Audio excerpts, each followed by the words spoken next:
Hello नमस्ते फ्यापुलो है। आज पनि फेरि एउटा नयाँ मिनी ब्लग लिएर आइसकेको छु। बाख्रा चढाउँदै गर्दाखेरि मैले चाहिँ मजुरको पग भेटेँ होइन साथीहरू, त्यही भनेर मैले चाहिँ भिडियो बनाउँदैछु, तपाईँहरूलाई पनि देखाउनु पर्यो भनेर। यहाँ माथि भित्तातिर पनि पुरा झरेको रहेछ नि त।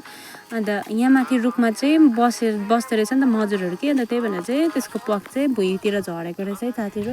अन्त म चाहिँ त्यही भनेर कलेक्सन गर्नुतिर लाग्यौँ होइन। हेर्नुहोस् यसलाई चाहिँ फुलदानी बनाएर राख्न एकदमै राम्रो देख्छ कि, अन्त मलाई चाहिँ पुरा मनपर्छ नि त मजुरको पगहरू चाहिँ। मैले भेटेँ भने चाहिँ म जहीँ भेटेँ पनि म टिपेर घर लान्छु है साथीहरू। अनि म चाहिँ अब चाहिँ कलेक्सन गर्नुतिर लाग्यौँ होइन। म चाहिँ कलेक्सन गर्दैछु साथीहरू। निकै पो भेटेको छु त मैले त, अलिअलि कहाँ हेर्नु त। अन्त अहिले कलेक्सन गरिसकेर देखाउने छु है तपाईँहरूलाई। हेर्नु त म चाहिँ भेला पार्दैछु नि त।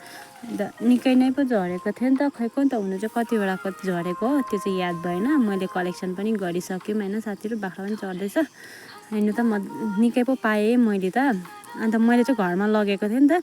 अनि बहिनीलाई चाहिँ मजुर बनाइदिनु भएछ ठुलो आङीले क्या, यसरी पछाडिपट्टि लगाएर चाहिँ ऊ चाहिँ पुरा रमाइरहेको थियो। यसरी लगाएर मजुर भएको अरे भन्दै पुरा रमाएर खेलिरहेको थियो कि। अन्त मजुर के भएको भनेको मजुर भएको अरे। अन्त मजुर कसरी कराउँछ भनेर सोधेको थियो नि त। मजुर चाहिँ यसरी कराउँछ अरे भन्दै उसले देखाउँदैछ मलाई। अनि उसकै धुनमा खेलिरहेको रहेछ। मैले चाहिँ भिडियो बनाइदिएको नि त बहिनीको।